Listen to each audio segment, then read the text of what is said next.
अगर कल का घटना है अभी वो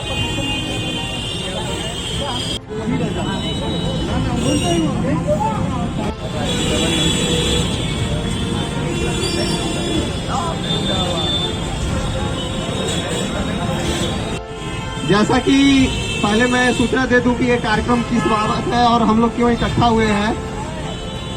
आपको ज्ञात होगा कि अभी हाल ही में हिमांशु कुमार जो जाने माने सामाजिक कार्यकर्ता हैं, गांधीवादी कार्यकर्ता हैं और आदिवासियों के बीच काम करते हुए उनका लंबा इतिहास रहा है। तो अभी इस बीच काम कर रहे थे, आदिवासियों के मुकदमे लड़ रहे थे और भारत की कानून व्यवस्था और न्यायालय और संविधान पे पूरे भरोसे के साथ लड़ रहे थे। इसी का उन्हें फल मिला है कि आप आदिवासियों के खिलाफ क्यों आपको जेल में भर्ती करेंगे।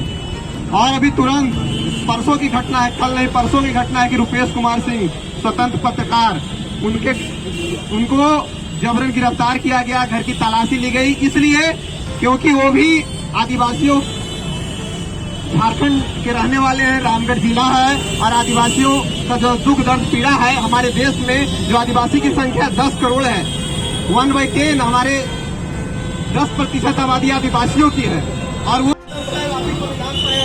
तो आप सम्मान करें। आपसे बिना रिक्वेस्ट है कि आप यहाँ थोड़ा साइड हो जाइए और जो हमारे साथी आए हैं उनको भी सुनने दीजिए।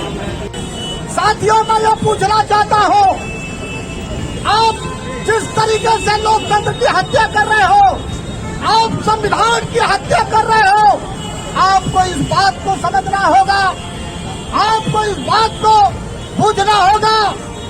आज बीएचयू के धरती से काशी हिंदू विश्वविद्यालय गेट से ये कारवां उठ चुका है कि पत्रकार के साथ, सामाजिक काम करने वालों के साथ अगर इस तरीके का अगर जाति होगा तो जितना भी बनारस के संगठन है हाथ पर हाथ रख करके बैठने वाले नहीं है साथियों। ईंट का जवाब पत्थर से देंगे साथियों।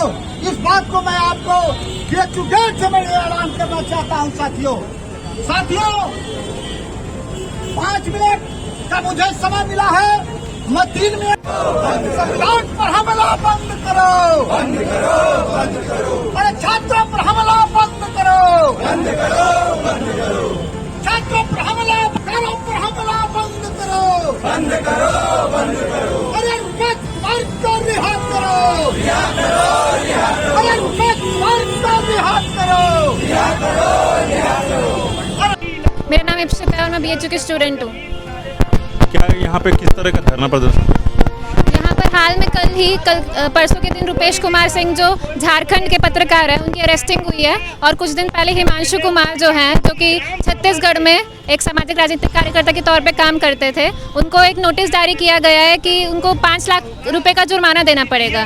तो लगातार जो जनता के लिए बोलने वाले लोग हैं, जो शोषण को उजागर करने वाले लोग हैं और खासकर जो आदिवासियों के शोषण को उजागर करने वाले लोग हैं, जिस तरीके से जो आदिवासी क्षेत्र है, जो झारखंड, छत्तीसगढ़, ये सब क्षेत्र है, यहाँ पर जो कॉर्पोरेट आकर अपनी कंपनी लगाती है अपने मुनाफे के लिए। सबसे पहले तो आपको, आपके चैनल को धन्यवाद। मैं पीएस फोर्स से छेदीलाल निराला हूँ। आज जो है जैसा कि लोकतंत्र में ये कहा जाता है कि पत्रकार स्वतंत्र होते हैं और लोकतंत्र में चौथा स्तंभ माने जाते हैं। जिस तरीके से रुपेश कुमार सिंह का भाई वो आदिवासी पर काम कर रहे हैं और तमाम तरीके का मतलब इनकी लड़ाई को जो है कि लड़ते थे और लड़ाई लड़ने के बाद हिमांशु को जिस तरीके से मतलब जबरियन मतलब उनको जेल में डाला गया, उनके साथ जो है कि अत्याचार हुआ, उसको मारा गया। तो आज मैं बीएचयू गेट से ये पूरे देश में और पूरे इस शासन को मैं ये संदेश देना चाहता हूँ कि जो पत्रकार बंधु वो स्वतंत्र आज हैं और कल भी रहेंगे और परसों भी रहेंगे और जल्द से जल्द अगर पत्रकार रुपेश कुमार सिंह को अगर नहीं छोड़ा गया तो हम लोग इससे बड़ा आंदोलन करने के लिए बाध्य होंगे। मैं ये कह रहा हूँ कि भाई पुलिस विभाग, पुलिस तो डर के मारे कुछ भी कर सकता है।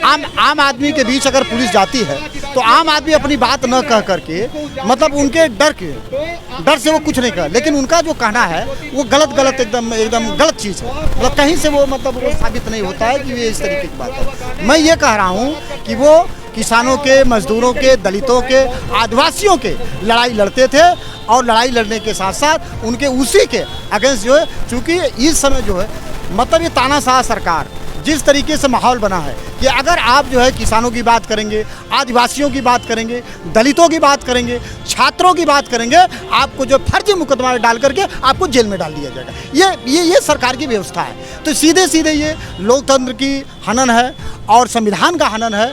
तो ये हम जो है कि इस तरीके का इसका सीधे सीधे विरोध करते हैं। आज काशी हिंदू विश्वविद्यालय के गेट से ये बड़ा हम लोगों का विरोध है। अगर इन लोगों को रिहा नहीं किया गया तो इससे बड़ा आंदोलन करने के लिए हम लोग बात करेंगे। मैं तो ये सिर्फ कह रहा हूँ ना कि एक छलावा है, ये एक छलावा है।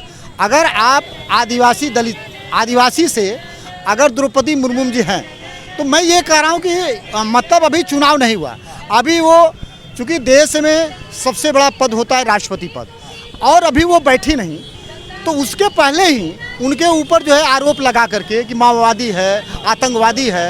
अब ये बताएं कि पूरे लोकतंत्र के जो चौथा स्तंभ है, मतलब सीधे सीधे उस पर आरोप है। मैं केवल रुपेश कुमार सिंह की बात नहीं कर रहा हूँ, जितने भी पत्रकार हैं मैं सब पत्रकार को, अगर ये एक आदमी को अगर आप चोर कहेंगे तो सब पर ये लागू होता है। तो ये सीधे सीधे सरकार जो है मतलब एक मनगढ़ंत कहानी बना करके सीधे उनके ऊपर एक आरोप लगा रहा है।